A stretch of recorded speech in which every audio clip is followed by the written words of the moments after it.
Budget 2026 पेश हो चुका है और सब लोग इस बारे में बात कर रहे हैं कि क्या क्या बजट में पेश किया गया है। लेकिन हम आज बात करने वाले हैं कि बजट में क्या नहीं पेश किया गया है, क्या अपेक्षाएं बजट से की गई थी, लेकिन उन सभी बिंदुओं पर सरकार ने कोई ऐलान जो है वो नहीं किया है। सबसे पहले इस कड़ी में बात कर लेते हैं 8वें वेतन आयोग को लेकर। आप जानते हैं कि 8वें पे कमीशन पर सरकार ने आज कोई ऐलान नहीं किया है, कोई जिक्र जो है वो वित्त मंत्री निर्मला सीतारमण की तरफ से इस जो बजट में कोई जिक्र जो है वो 8वें वेतन आयोग का नहीं आया है।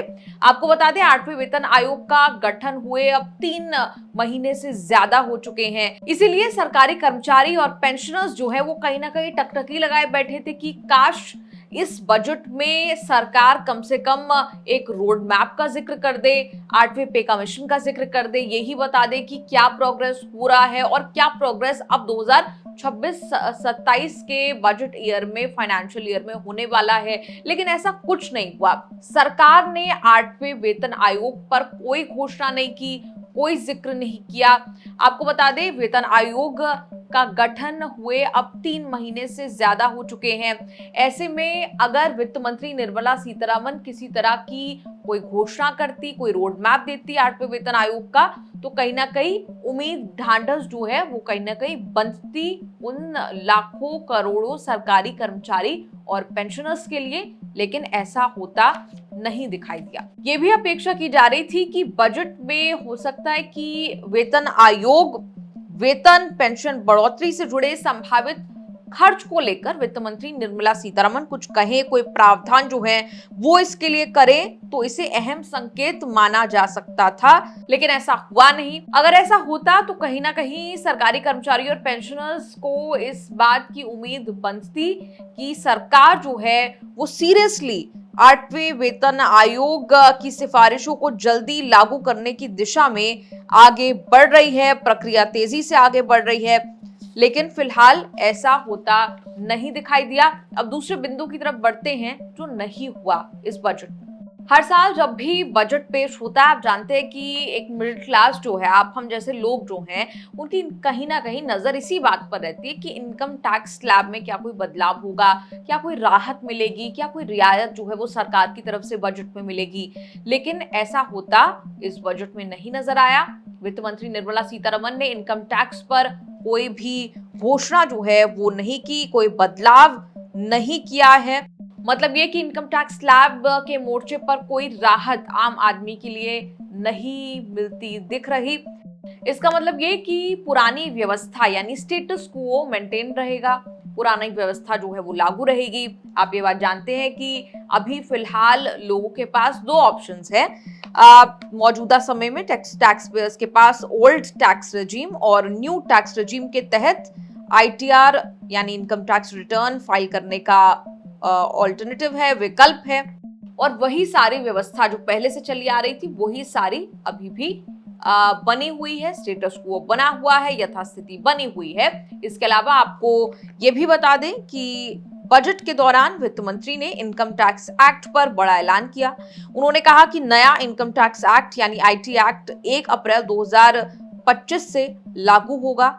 बजट में रिवाइज्ड रिटर्न आईटीआर 1, आईटीआर 2 को फाइल करने की डेडलाइन बढ़ाने को लेकर भी वित्त मंत्री निर्मला सीतारमण ने ऐलान किया। लेकिन जिस ऐलान पर सबकी नजर थी इनकम टैक्स स्लैब्स पर, उसमें कोई बदलाव नहीं किया गया है।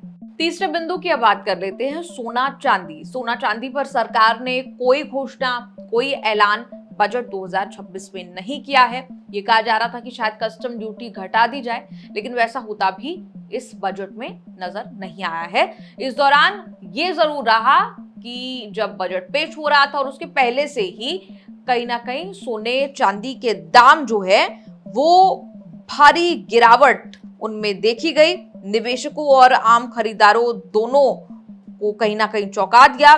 जो सोना और चांदी कुछ दिन पहले तक आसमान छू रहे थे वो धड़ाम नीचे आ गिरे हैं। तो कुल मिलाकर कमोडिटी बाजार में अलग भूचाल आया हुआ है। इस बीच संसद में जब यह अपेक्षा की जा रही थी कस्टम ड्यूटी घटा दी जाए, सोना चांदी पर कोई संबंधित ऐलान हो, वैसा कुछ नहीं हुआ है। और ये देख लीजिए, शेयर ट्रांजैक्शन पर कोई रियायत जो है वो सरकार ने नहीं दी है।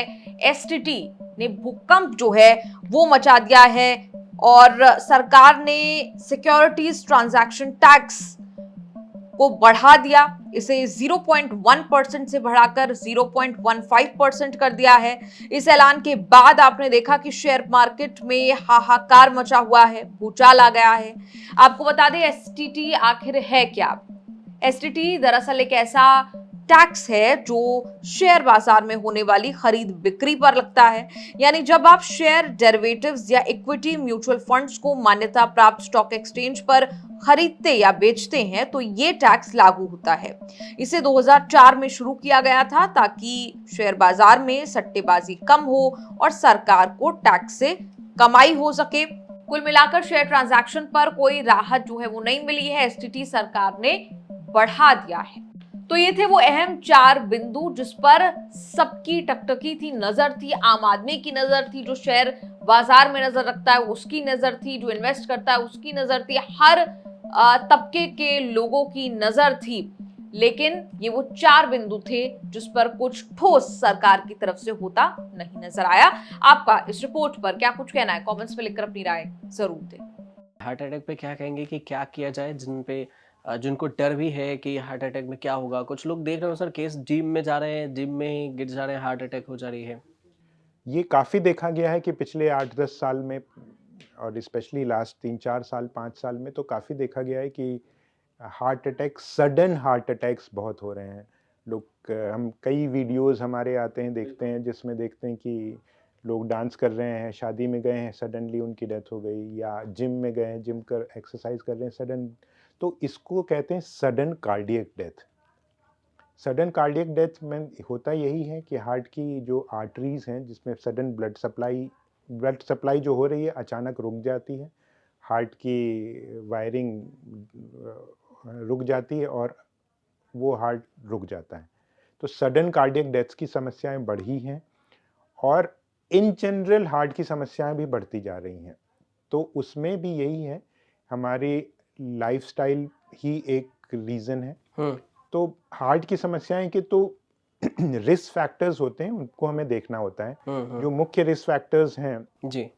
एक तो फैमिली हिस्ट्री, अगर आपके परिवार में किसी को हार्ट की समस्या रही है, पेरेंट्स में रही है, चाचा मौसी इनमें रही है, तो समस्या ज़्यादा हो सकती है। दूसरा, डायबिटीज़ इंपॉर्टेंट रिस्क फैक्टर, अगर डायबिटीज़ है तो रिस्क ज़्यादा है। हाइपरटेंशन, ब्लड प्रेशर है तो ज़्यादा है। कोलेस्ट्रॉल की समस्या है तो ज़्यादा है। स्मोकिंग बहुत इंपॉर्टेंट रिस्क फैक्टर है।